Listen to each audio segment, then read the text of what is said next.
Hello, everyone, and thank you for joining us today for Choosing the Right Ladder for the Job, the first webinar in our 2026 National Ladder Safety Month webinar series. My name is Joe Zagrabic, and I'm with the American Ladder Institute. We are excited to have Mike Van Bree, Director of Product Safety and Engineering, and Javier Moreno, Engineering and Design Manager at Louisville Ladder. But before we begin, I have a few quick announcements. The American Ladder Institute is a nonprofit trade association dedicated to promoting safe use of ladders. Its members are affiliated with the ladder and ladder component manufacturing industry, and ALI is the American National Standards Institute approved developer of ladder safety standards. National Ladder Safety Month, observed in March and spearheaded by ALI, is the only program dedicated exclusively to promoting ladder safety at home and at work. This year marks the 10th anniversary of National Ladder Safety Month, and we are excited to bring to you a new series of webinars covering safe ladder use. Partnering with us today is Louisville Ladder. Louisville Ladder is committed to ladder safety through its innovative products and educational programming. A few quick housekeeping items before we start. All attendees will remain muted during the program. At the end of the presentation, attendees can ask questions by typing them into the Q&A feature. This webinar is being recorded, and we will share the recording with all attendees later this week. The recording will also be hosted online at laddersafetymonth.com. Before we begin, we'd also like to ask for your help in an important industry survey. ALI is currently conducting the 5th iteration of our Ladder Safety Training Citation Survey, which helps assess the effectiveness of ladder safety training across the industry. We'd like to hear from you about ladder-related safety training, injuries, and OSHA citations at your company. The survey takes 10 minutes to complete, and all responses are anonymous. Your input will help improve ladder safety training efforts and resources for ladder users. We'll also drop the survey link in the chat for anyone interested in participating. We are also excited to provide this presentation in 2 languages. After we wrap up the Q&A session with Mike, Javier will present the same webinar again in Spanish. And with that, I'll pass it over to Mike. Joe, thank you very much. Are you seeing my screen and hearing me clearly? Yes. Excellent. Well, welcome everyone. Happy to have everybody here today, and look forward to covering this material with you. We think it's important material. We definitely want to make sure that we take advantage of your time and are efficient here. So keep your questions in the front of mind and put them in the chat at the end here, and we'll answer anything that maybe doesn't get covered. So what are we going to learn today? As you know, hopefully ladders do have specific uses. So we want to make sure that the ladder that you've selected ultimately is used safely and properly, so that you have a reliable safety system to do your work. There's those multiple considerations that we're going to go through here and hopefully help you to make clear choices on what ladder to use. Specifically, we're going to address the ladder style that you should use, and with an explanation of why the various material, ladder size, and duty ratings matter. And that's going to be the overview. First thing, though, is assessing the work environment. The best way to do that is through asking questions. And here's on the screen are some bullet points of key things that you want to consider. What is the specific task at hand? If you know, for example, you're changing a light bulb working overhead, how high is that? Where do you need to stand in order to do this work? Do you have a good environment for setting up that ladder? Do you have a good firm base of support? Is there a suitable leaning surface if you're considering using a leanable ladder, an extension ladder, or single ladder? The weight capacity, space limitations, all of those are important. So your answers are really going to guide you to using the best ladder for the job. So starting with what styles can you consider? We would consider ladders really in 3 categories. Self-supporting, and there's examples of those listed there. We'll talk about each of them independently here in a second. non-self-supporting. And then there's a group of ladders that combine the features of some of the other self-supporting and non-self-supporting ladders. So what is a self-supporting ladder? Well, it's designed to stand on its feet and generally designed for single person use on a firm level surface. You don't ever want to prop up your ladder on other objects to gain additional elevation or even to account for surface irregularities. You need the space to fully open, lock those spreaders, and gain access to the steps to be able to climb on and off without obstruction.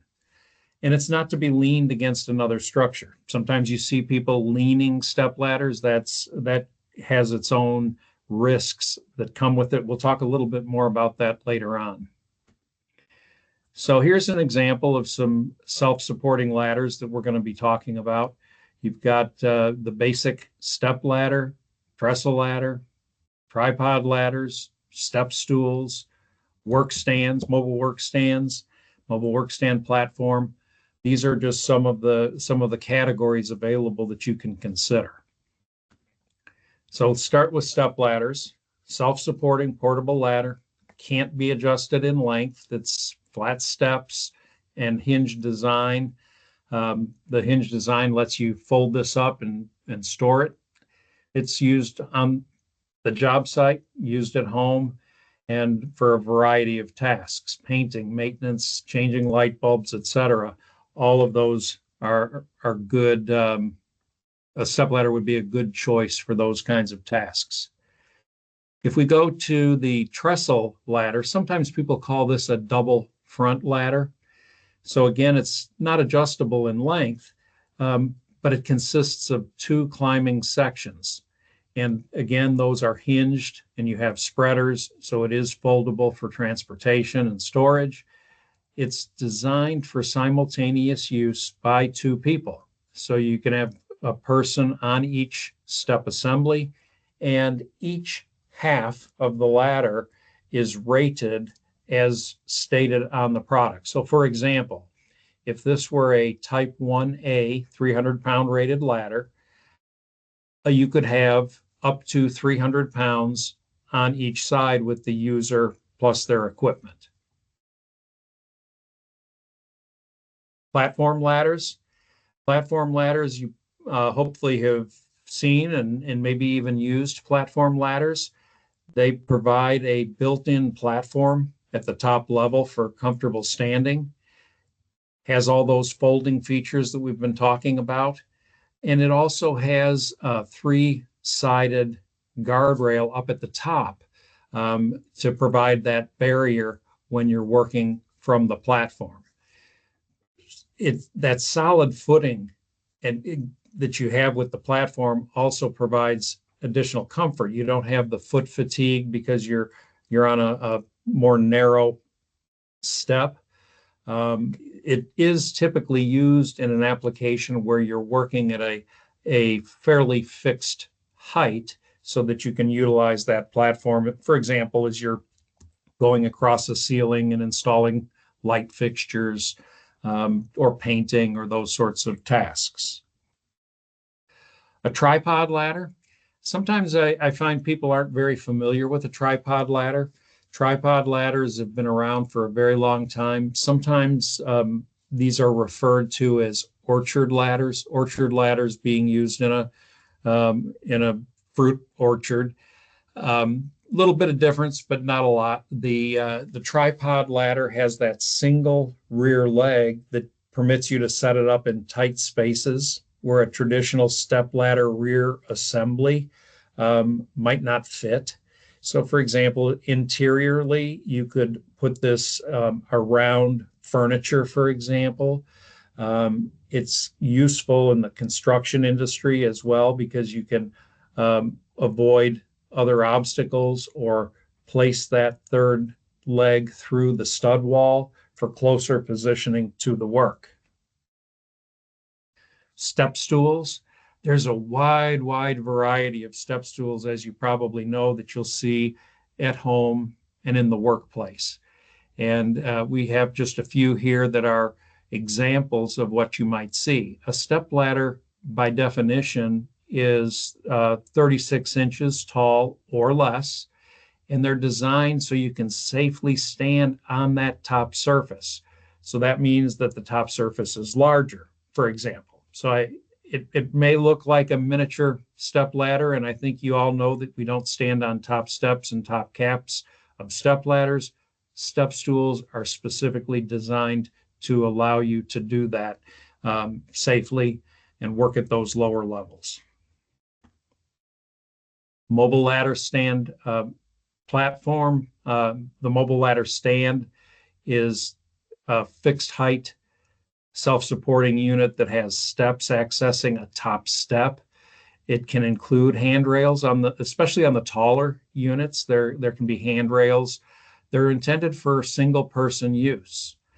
And the mobile ladder stand platform has a platform at the top instead of a top step. So you have a bigger working area, and it provides the ability in some instances for there to be more than one person working at a time.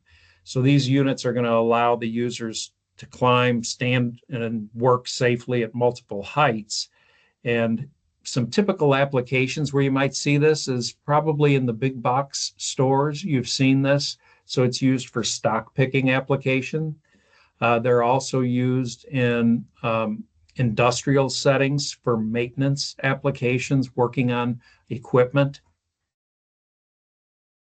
Let's flip over to non-self-supporting ladders and address some of those considerations.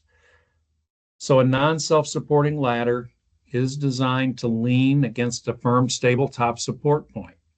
And again, those feet need to be placed on a firm, level surface. Ultimately, we want to make sure that all four rail ends, both feet, both top rails, are firmly supported. They're designed for single person use. And when you're accessing an upper elevation, a mezzanine, a roof, the ladder section needs to be extended 3 feet above so that you've got a surface or a structure to hold on to as you make that transition onto the elevated surface. Similar to the step ladders, we don't ever want to use bricks or blocks or boards or things like that to try to stabilize or gain additional elevation. So don't use it on unstable objects. If there is a slope concern, there are ladder levelers, accessories that allow you to account for sloping surfaces. You need a sufficient space to be able to achieve the proper angle. If, for example, you're between two buildings and you're trying to get up high, you may not have enough room to lean the ladder at the proper angle. So you need to make sure you've got enough real estate to set that at the proper angle. And I always recommend that you secure the ladder whenever it's possible. I know sometimes if you're working up on a wall, there's not an anchor point, but a coworker supporting the ladder is always a good idea if they're available. And you can certainly, where possible, tie off at the upper elevations. That's particularly true if you're accessing another surface where you're going to be transitioning to and from the ladder. You want to secure that ladder, the top end of that ladder. So again, some examples. We've got single ladders, extension ladders. The yellow ladder that you see here is kind of a special use ladder. It's a manhole ladder. So it's got some protection on the upper parts of the rail. Manhole ladders can be more narrow because they're going down into a circular manhole, and sometimes you have to account for that width. You have to adjust that width so that it will fit. And then lastly, we are showing a telescoping ladder. These ladders are adjustable in 1 foot increments by sections that telescope. Let's just go into those descriptions of each. So this extension ladder has that adjustability where the two sections, a base section that has the feet, and then the fly section that is movable. Sometimes there's more than one fly section. Those sections can be extended in 1 foot increments until you reach the height that you need. So they're really great for accessing those higher areas like gutters and getting onto rooftops. Single ladder, it's not adjustable in length. So this is something where if you have a specific application, it can work very well because of the fixed length. It's a lighter ladder to work with than perhaps an extension ladder, but they're still great for those higher elevations and locations where work doesn't require the need for adjustability. Telescoping ladders, these are made up of these sliding nesting sections that extend and lock into place. So if you see the image to the right, you can see there's little dots. Those are indicators as to whether or not the lock on each section is locked. So because of the many locks, you have to be attentive to locking in each section, and that way you don't have something that's squishing down, for example, on one side because it didn't get into the locked position. But what's really handy is it can collapse down into a very compact configuration and can be placed in the back seat of the car or the trunk, and it doesn't require you to have a bigger vehicle or ladder racks to be able to transport it. Next, I'm going to talk about multifunction ladders. So what you're seeing here is a variety of the multifunction ladders that you might encounter out in the field. So what does that mean? So it's got features of self-supporting ladders, features of non-self-supporting or leaning ladders. Sometimes you'll have standoff capabilities, or sometimes it can be used as a scaffold support or a work table, those sorts of additional functionality. So let's start with the articulated ladder. This style of ladder is not as popular these days, but there still are some of these out there. So it's got locking hinges. It will have 3 pairs of locking hinges that allow you to place it in variable configurations. So you're seeing a scaffold sort of position to the left, a step or trestle ladder position in the middle, and then a standoff position here at the right. So those are some of the configurations. There can be others, but you want to always pay attention to what the manufacturer has approved for their ladder. Articulated extendable. These have become very popular. An articulated extendable ladder has those multiple sections. You see the hinges at the top of the step ladder position here. Those are rotary hinges, rotational hinges that allow you to fold it up, put it in the stepladder position, and also into the straight position as you see over at the right. And there's an inner section with that hinge, but then there's also outer sections that will telescope and can allow for that length adjustment like you would have with an extension ladder. So we want to always understand that you've got adjustments here, but with adjustments come the need to verify that your joints are positioned and locked before you use it. Let's see. Oh, sorry, guys. Let's go. For some reason, I'm not advancing on my slide. There we go. So combination ladder. A combination ladder I've heard this described as maybe the original articulated ladder because it has both that single ladder use where you can lean it, but it's also useful as a step ladder or even as a stairway ladder where you have two different levels of support when it's in that step ladder self-supporting mode. So it's a versatile design that gives you different capabilities. Similar to that, if you think about step ladders, I said I would talk about this more. Earlier on, I said we don't lean step ladders, and that's true if it's a traditional step ladder. About 10 years ago, Louisville Ladder came out with a leanable step ladder. Why is that okay? Well, what you have to appreciate is that there are certain risks that come into play when you lean a step ladder, and that's why we say don't do it. So, for example, a step ladder has fixed angle feet. These ladders are designed with feet that are accounting for this leaning position, both in terms of the geometry and also the performance, the testing performance.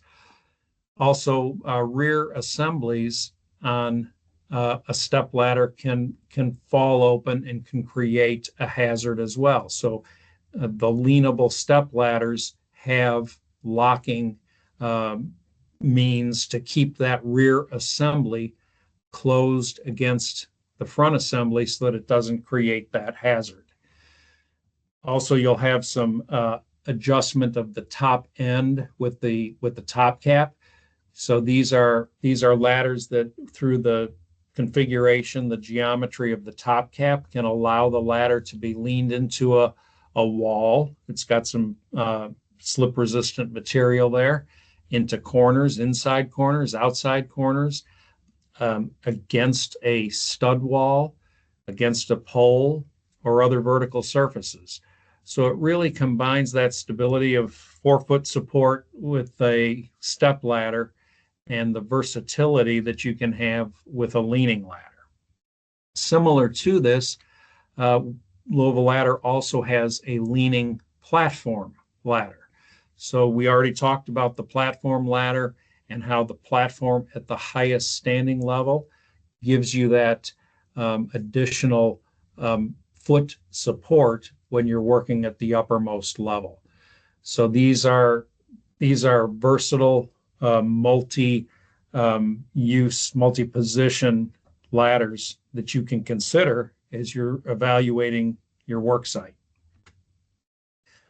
So we ought to talk a minute about choosing the right material for your ladder. Historically, I think everybody knows that wood step ladders and wood extension ladders have been around a very long time. Aluminum ladders have been around since World War II era.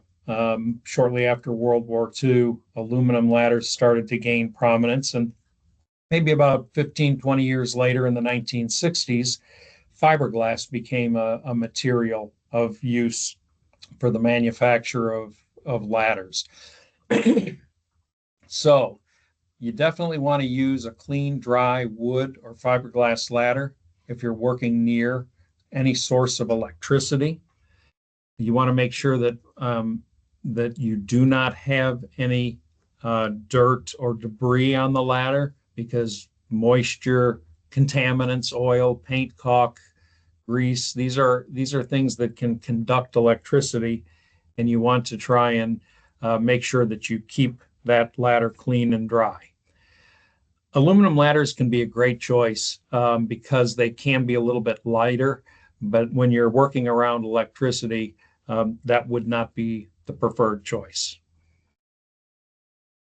Next, let's talk about the duty rating. What is the load that this ladder is going to see? So the safety standards today recognize 5 different duty ratings. As recently as 40, 50 years ago, there were only 3 duty ratings. You just had 200, 225, and 250. So in the 1980s, the 300-pound ladder came into play, and then around 2000, the 375 pound duty rated ladder came into being. The term used can sometimes be a little confusing, but we tend to use words to mean similar things. So, for example, we say that the duty rating or the working load or the ladder type describes that load capacity, that weight that the ladder can support. But there's additional meaning behind some of those other words. So, for example, when we talk about type, we use a type 3 for the 200, all the way up to a type 1 AA for the 375. And there's some other words or characteristics that we think about with some of these duty ratings. So when we talk about a type 3, a 200-pound rated ladder, that's a ladder that's typically called a light duty ladder, or sometimes referred to as household use. Similarly, the type 2 can be called a medium duty or a commercial use ladder. The type 1 historically was heavy duty or industrial back until the 300 and 375 came about. So the 300 or the type 1A is often referred to as an extra heavy duty or a heavy industrial ladder. And then the type 1AA, the 375, has been referred to as a special duty ladder. So there are circumstances with people and equipment where the 375 is a big advantage that wasn't able to be accommodated in the past. So that's why that was introduced about, let's call it 25 years ago. Choosing the right ladder size. So selecting the ladder size is a critical part of the decision of what ladder to use. You want to make sure that you can safely perform your work. Ladder size, this is actually something that I want to bring to your attention.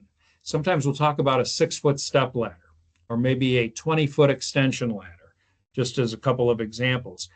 That ladder size is based upon the size of the rails. That doesn't really help you to understand what your standing level is. So don't confuse ladder size with the height that you can stand. So when planning to access that upper level with an extension ladder, you need to know the height of the top support.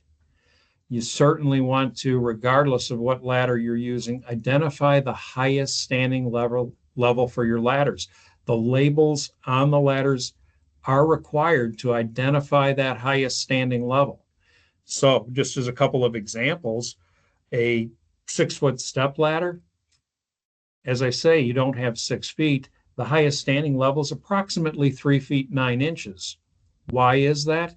Because we don't stand on the top step or the top cap, and we also lose some elevation because of the leaning angle of the step assembly to provide the comfort for climbing, so that you're up on the ladder, you're not hanging off of the ladder. Or if it's an extension ladder, a 24-foot extension ladder, that sounds really high, and it is in some instances. But again, you're not able to stand at 24 feet. The highest standing level on a 24-foot extension ladder is approximately 17 feet, 1 inch, a little bit over 17 feet. And what causes that? Well, by design, ladders have to have overlap between the section. To give them the structural integrity, you need that overlap. So you lose elevation there because of overlap. You lose elevation because of the leaning angle, and then you also lose elevation because you cannot stand on those top 3 rungs, because it would be you would be too close to your work surface if you stood at that elevation. So the highest standing level that's shown on the ladder labels plus your height, that's going to give you a ballpark of approximate working height. That's going to tell you how high the top of your head is when you're standing at that uppermost level. So the highest standing level must be equal to or exceed the height of an upper level that you intend to access, because that highest standing level is 3 feet down. So that gives you a good idea or a good way to judge on selecting a ladder when you need to access another surface. But you don't want it to extend too much above that top support, or it can become, the feet can become dislodged if you push or lean into that portion of the ladder that's above the top support. So never stand above the manufacturer designated highest standing level. Let's recap quickly. We want to evaluate the work environment, select the ladder style, and choose the correct height, select the appropriate duty rating, and the right material for the job. So applying these guidelines to your task, to your specific task and your specific environment is going to greatly reduce risk, improve your safety when working at height. Some things I want to bring to your attention. There's plenty of safety resources out there, especially here during National Ladder Safety Month. We at Louisville Ladder have our own training program. The American Ladder Institute has lots of resources at the website listed. National Ladder Safety Month, if I was going to point to one thing, laddersafetymonth.com. Lots of material there. This program will be put on that location in the next few days. And then the American Ladder Institute training material. This is full ladder safety training videos that can help you to keep yourself or your employees working safely by giving them the training to refresh their understanding of proper ladder use. So I want to thank you for your time. I don't know if we have any questions that have come in, but if you do have questions, put them on the chat here or Q&A, and let us answer those questions. Thank you, Mike. So we'll give people some time. If they have any questions, they can enter those into the Q&A feature. But Mike, to get started, you covered a lot of different considerations, when choosing the right ladder for the job. In your experience, what would you say is the most common mistake people make when choosing a ladder? It's all of those 4 areas are important, but if I was going to have to pick one, I would say it might be not having a ladder that's the right height. So that can result in overreaching. That, of course, can be destabilizing, cause instability, and cause a fall. So I would say the size is probably, if I had to pick one of the 4, one of the key things to be attentive to. And that's why I spent a minute there talking about how ladder size that we use for description of ladders doesn't really answer the question of safe working height. Thank you. We'll give it a little bit more time, see if anyone wants to ask any questions in the chat or in the Q&A feature. Some good comments coming in.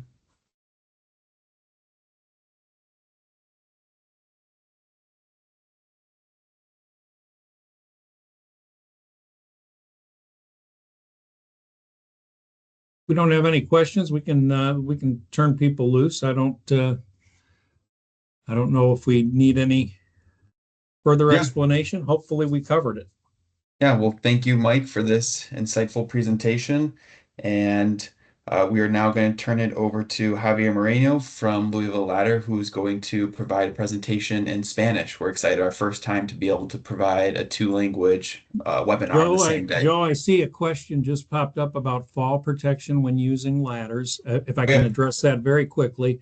Please do. Ladders are exempt from requirements for fall protection. That's something that OSHA specifically does not require fall protection when using ladders. Ladders, because of their portable nature, are not typically utilized in areas where there are anchor points available.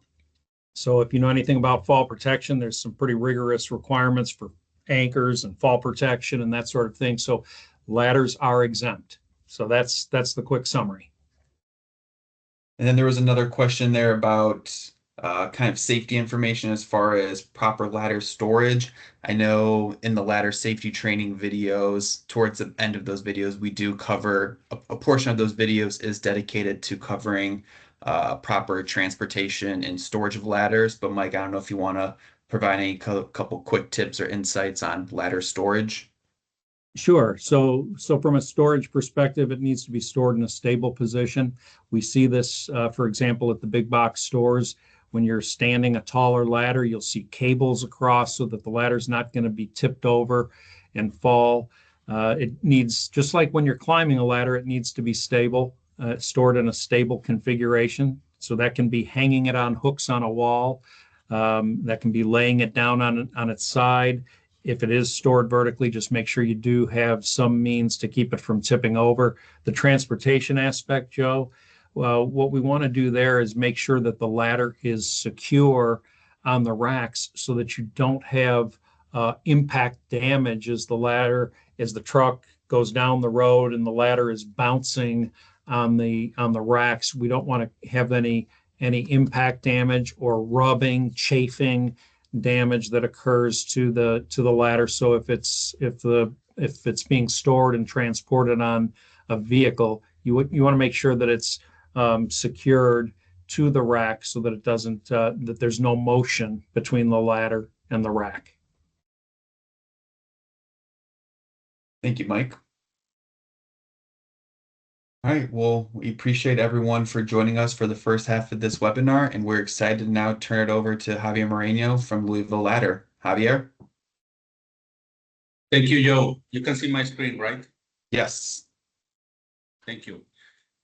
Bienvenidos a esta segunda parte de la capacitación en español, titulada Cómo elegir la escalera adecuada.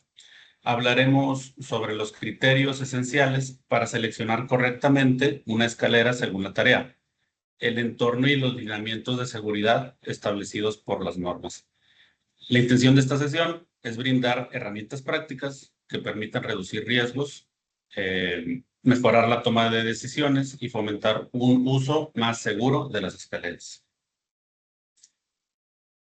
¿Qué aprenderemos? Primero, que no todas las escaleras sirven para todo. Cada una está diseñada para un uso específico y elegir la opción incorrecta puede generar riesgos. También veremos cómo una escalera, cuando se selecciona y se usa correctamente, se convierte en un sistema de seguridad confiable. A lo largo de la presentación, revisaremos los puntos clave para elegir la escalera adecuada, que son el estilo, el material, la altura y la capacidad de carga.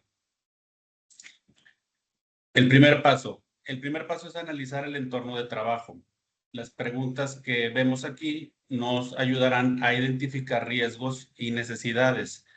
¿Qué tarea voy a realizar? ¿Qué altura necesito? Si el suelo es firme, si hay un soporte superior, si hay riesgo eléctrico, cuánto peso debe soportar la escalera, si existe espacio suficiente para instalarla.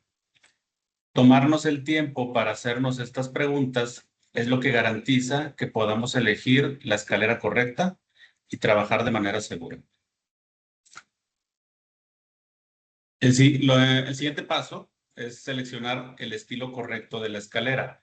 Les presento los principales estilos de escaleras portátiles que podemos considerar. Primero están las escaleras autosoportadas. Estas se sostienen por sí mismas y no requieren apoyo superior. Después, la segunda categoría serían las escaleras no autosoportadas, que siempre necesitan apoyarse en una superficie superior estable. Finalmente, la última categoría son las escaleras multifunción, que combinan varias configuraciones para ofrecer mayor versatilidad. Conocer estas categorías nos va a ayudar a identificar rápidamente qué tipo de escalera es la más adecuada para cada tarea. A continuación vamos a repasar rápidamente cada una de ellas. La primera categoría, las escaleras autosoportadas. Estas tienen la ventaja de que pueden sostenerse por sí mismas, siempre y cuando que las cuatro patas estén en contacto firme con el suelo. Están diseñadas generalmente para el uso de una sola persona y deben colocarse únicamente sobre superficies planas, firmes y estables. Es importante recordar que nunca deben colocarse sobre objetos inestables para ganar altura adicional. Además, necesitan espacio suficiente al instalarse para abrirse completamente, ya que solo así ofrecen estabilidad y acceso seguro a los peldaños. También es fundamental no apoyarlas contra paredes u otras estructuras, a menos que estén certificadas específicamente para dicho uso por el fabricante. Aquí les muestro algunos ejemplos de escaleras autosoportadas. Hay una gran variedad. Podemos ver distintos estilos de tipos de escalera de tijera, de plataforma, taburetes y plataformas móviles. Todas comparten algo importante. Deben usarse siempre completamente abiertas y sobre una superficie firme y nivelada. Ahora veamos un poquito más a detalle cada una de ellas a continuación. La primer estilo de escalera autosoportada son las escaleras de tijera, que son de los estilos más comunes y más populares. Estas escaleras son de altura fija, sus peldaños son planos y su diseño articulado permite plegarla y almacenarla fácilmente. Es ideal para tareas de pintura y mantenimiento en general, tanto en el hogar como en el sitio de trabajo.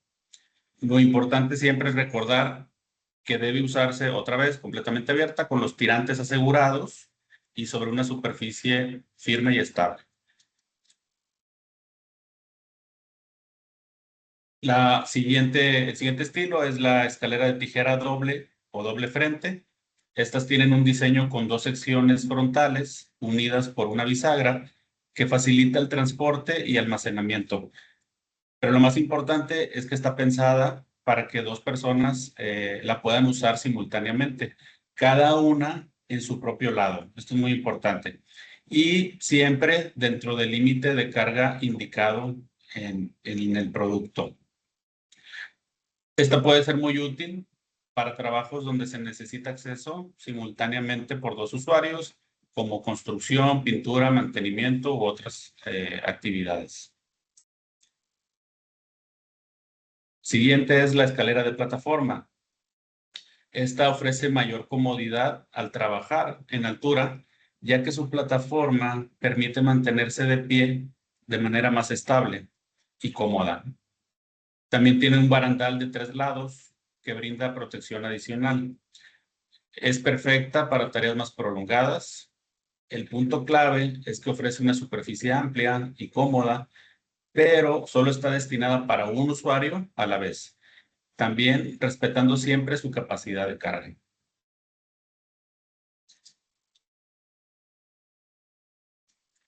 El siguiente estilo es la escalera trípode o tripié. Esta, pues su característica principal es que tiene una sola pata o larguero trasero. Este diseño permite colocarla en espacios muy reducidos, donde una escalera de tijera tradicional no cabe. También, por lo mismo, es común en la construcción, ya que la pata trasera puede extenderse a través de un muro de entramado, lo que permite acercarse más al punto de trabajo. Por lo tanto, este estilo ofrece mayor acceso a espacios estrechos. El siguiente tipo de escalera autosoportada, esta es el taburete o escalerita.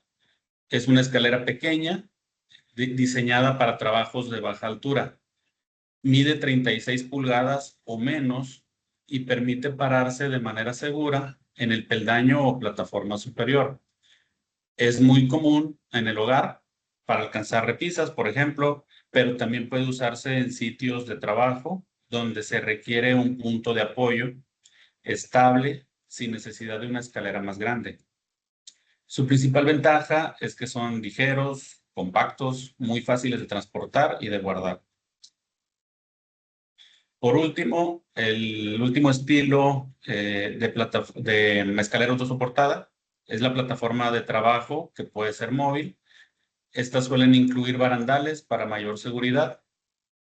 También suelen contar en algunos casos con ruedas cuando necesitan moverse para cambiar de posición, y también cuentan usualmente con un dispositivo que les permita fijarlas en el punto de uso. Son muy utilizadas en almacenes, también para tareas de mantenimiento o tareas repetitivas a alturas fijas, especialmente en entornos industriales. El punto clave aquí es que ofrecen mayor comodidad y seguridad cuando el trabajo requiere permanecer a una altura fija por más tiempo. Con esa terminamos la categoría de estilos de escalera autosoportada, y ahora vamos a pasar a la siguiente categoría, que es la de escaleras no autosoportadas. Lo más importante en esta categoría es recordar siempre que siempre deben apoyarse en una superficie superior firme y estable, recargando los largueros, nunca los peldaños. Y los 4 extremos de los largueros deben estar bien apoyados, tanto los en la parte inferior como en la parte superior. Deben de colocarse siempre en un suelo firme, usarse solo por una persona y extenderse al menos 3 pies por encima del punto de acceso cuando se utiliza para accesar a un nivel superior. Otro punto esencial es que respetemos el ángulo correcto de inclinación de 75 grados. Otro punto importante, no pararse en los 3 peldaños superiores y nunca colocar la escalera sobre objetos inestables para ganar más altura o para nivelarla. Finalmente, siempre que se pueda, la escalera debe de asegurarse para evitar desplazamientos, o si tenemos el apoyo de otra persona, nos puede ayudar a dar apoyo mientras nosotros subimos para que no se deslice la escalera. Dentro de esta categoría de escaleras soportadas, aquí les muestro algunos ejemplos, tales como las escaleras rectas, de extensión y telescópicas. A diferencia de las escaleras autosoportadas, estas requieren siempre un punto de apoyo superior, como ya lo mencioné, firme y estable, para poderse usar de manera segura. Son muy comunes en tareas de mantenimiento exterior, fachadas o para accesar a techos o a un nivel superior. Lo importante aquí siempre es que el usuario identifique visualmente estos modelos y recuerde que no se sostienen por sí solos. Dentro de las, perdón, me brinqué una. Dentro de las diseños de escaleras no autosoportadas, el más común, el que todos conocemos, es la escalera de extensión. Este es uno de los equipos más utilizados cuando se necesita alcanzar alturas grandes y o zonas de difícil acceso en altura. Está formada por una sección base y una o más secciones móviles que se deslizan y se van ajustando en incrementos de 12 pulgadas o de 1 pie hasta lograr la altura requerida. Normalmente incluyen un sistema de cuerdas y poleas para extenderlas y trampas y seguros para bloquear la altura requerida. Estas son ideales para trabajos en canaletas, fachadas o acceso a azoteas, siempre siguiendo las prácticas de seguridad adecuadas. El siguiente estilo de escalera no autosoportada es la escalera sencilla o recta. Esta es similar a la anterior, pero de una sola sección. Muy útiles para cuando se necesita accesar a una altura fija. También es útil cuando hay espacio más reducido. La hace ideal para tareas puntuales en fachadas o muros, o áreas donde no hay suficiente espacio para abrir una escalera de tijera o para extender o colocar una escalera de extensión de mayor tamaño. Es fundamental también siempre que el punto de apoyo, igual que en las otras, sea seguro y que la escalera esté colocada al ángulo correcto para que evitemos deslizamientos. Por último, en esta categoría es la escalera telescópica. Esta es una opción muy práctica cuando se necesita una altura variable sin sacrificar la portabilidad. Esta funciona mediante secciones deslizables que están anidadas una dentro de otra, que se extienden y se bloquean firmemente, permitiendo ajustar la altura según se requiera en cada tarea. Una de las principales ventajas es que puede colapsarse hasta un tamaño muy compacto, lo que facilita su transporte y su almacenamiento, especialmente útil para transportarse en vehículos de trabajo o para almacenarse en espacios muy reducidos. Es importante asegurarse de que cada sección quede correctamente bloqueada antes de que subamos para garantizar un uso seguro.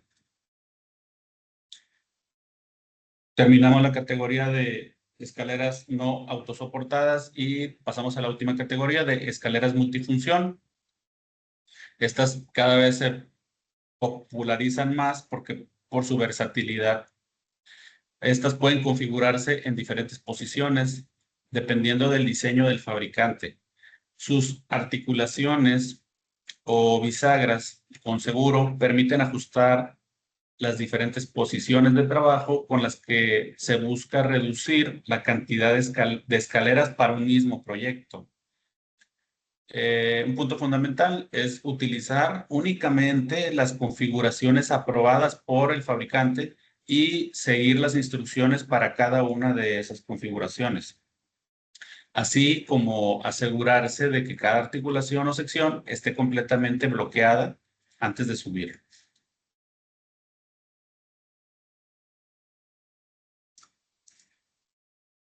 Las escaleras multifunción pueden funcionar como escaleras autosoportadas o no autosoportadas, dependiendo de la necesidad del usuario. También en ocasiones es posible separar sus secciones para usarlas de manera independiente o convertirlas en soportes para andamio, siempre siguiendo las instrucciones del fabricante. A continuación, vamos a dar un repaso rápido por los principales estilos de estas escaleras multifunción. El primer tipo sería la escalera articulada. Esta está diseñada para ofrecer varias configuraciones con un solo equipo. Cuenta con bisagras con seguros que permiten convertirlas en escalera de tijera o recta, soportes para andamio o incluso como mesas de trabajo. Soportes para andamio, perdón, dependiendo de las necesidades del usuario. El siguiente estilo es también una escalera articulada, pero en este caso que se puede extender, una escalera articulada extensible. Esta combina la versatilidad de una escalera articulada con la capacidad adicional de que se puede ajustar la altura de trabajo gracias a sus secciones extendibles. Las juntas articuladas con seguro permiten configurarla en múltiples posiciones, como escalera de tijera, recta, de extensión, para trabajar sobre escalones, en algunos casos. Cada sección puede alargarse o acortarse según la necesidad del trabajo, lo que da mucha flexibilidad en espacios irregulares o cuando se requiere diferentes alturas con un solo equipo. Siguiente estilo sería la escalera de combinación. Esta también obviamente es una opción muy versátil porque puede adoptar varias posiciones. Puede utilizarse como escalera de tijera, como recta o extensión, dependiendo de lo que requiera la tarea. Y algunos modelos permiten además configuraciones adicionales, como escalera doble o para usarse sobre escalones, siempre que el fabricante apruebe estas posiciones y siguiendo las instrucciones de cada configuración. Por último, en esta categoría de escaleras multifunción, tenemos dos diseños de escaleras 2 en 1 que fueron introducidos por Louisville. La primera es una escalera 2 en 1 que combina la estabilidad de una escalera de tijera con la versatilidad de una escalera recta. Es autosoportada cuando se usa como tijera, pero también está diseñada y aprobada para utilizarse en posición inclinada apoyándose contra una pared, esquina o poste. Esto permite cubrir más necesidades de trabajo con un solo equipo. Como siempre, es fundamental usar únicamente las posiciones aprobadas y seguir las instrucciones y respetar también el límite de carga indicado. De manera muy similar a la anterior, esta es otra versión de escaleras 2 en 1 que además incorpora una plataforma de trabajo. Esto le brinda al usuario mayor comodidad y estabilidad en el uso, útil especialmente para tareas más prolongadas. Funciona como una escalera de plataforma autosoportada, también como posición de recta, al apoyarse también contra una pared, esquina o poste.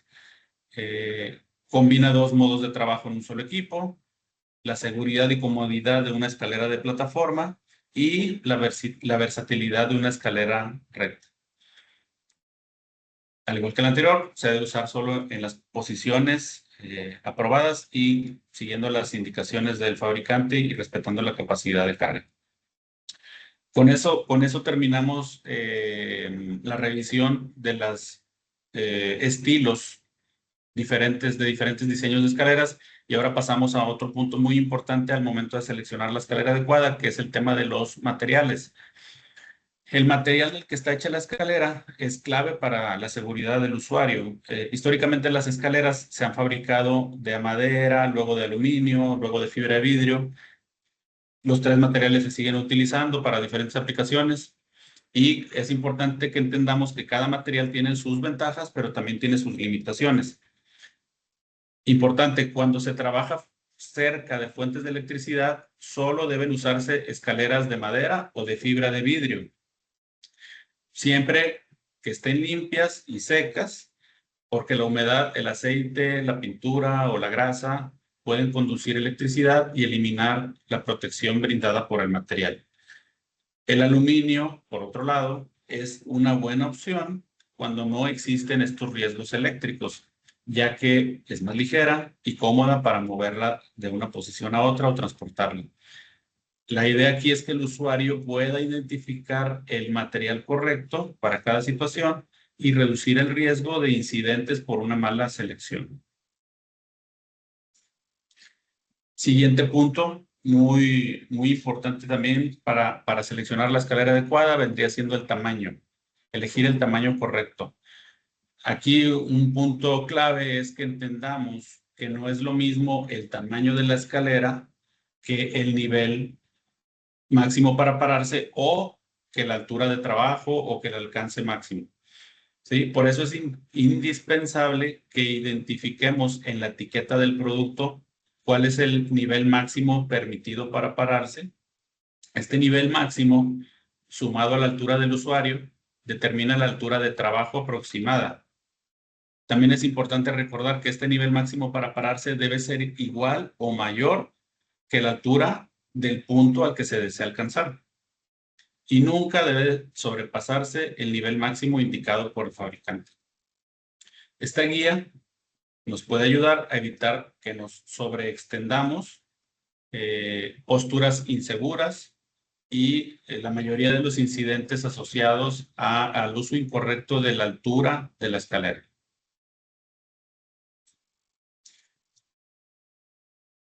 Por último, el último punto para la selección adecuada de la escalera es que estemos conscientes de la capacidad de carga. La capacidad de carga es otro de los factores más importantes al seleccionar el producto correcto. Las normas de seguridad reconocen 5 niveles de capacidad de carga y cada uno indica el peso máximo que la escalera puede soportar de manera segura. Pueden ver que hay de 200 libras hasta 375 libras. Este peso debe de incluir todo, tanto el peso corporal del usuario, la ropa, el calzado, el equipo de protección, las herramientas o cualquier material que lleve consigo. Es fundamental que verifiquemos la capacidad de carga y nos aseguremos de que el producto cumpla o supere el peso total que vamos a aplicar sobre ella. Esto va a garantizar que la escalera mantenga su integridad estructural y va a reducir significativamente el riesgo de fallas o accidentes. En resumen, finalmente recapitulemos los pasos clave para seleccionar la escalera correcta. El proceso siempre debe de empezar por evaluar el entorno. Después es importante elegir el estilo adecuado. También debemos de seleccionar el material correcto. El siguiente paso es revisar la capacidad de carga y finalmente elegir el tamaño correcto en función de la altura de trabajo, evitando los errores que podemos cometer de sobreextendernos o pararnos más allá de lo permitido. Siguiendo estos sencillos pasos, reduciremos significativamente los riesgos de caída y mejoraremos la seguridad en cualquier tarea que se realice en altura. Además de esta capacitación, es importante que los usuarios tengan acceso a otros recursos confiables para seguir aprendiendo y reforzando las mejores prácticas. Por ejemplo, la Climb Academy, donde se pueden encontrar cursos, videos y materiales de entrenamiento. Otras fuentes clave son el American Ladder Institute.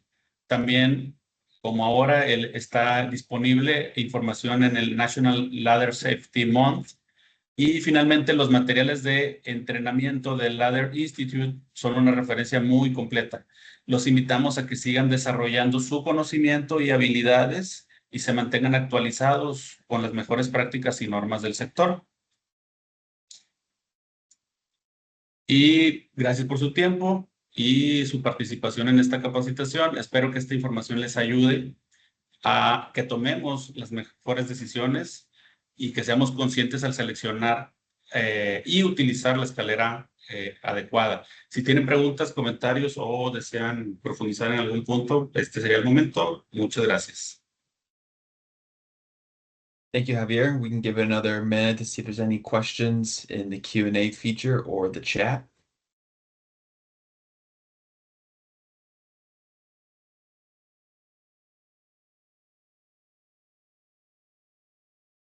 If not, we would just like to thank everyone for joining us today, and thank you to Louisville Ladder for sponsoring today's webinar, and to all of you for joining us and being so engaged throughout the month.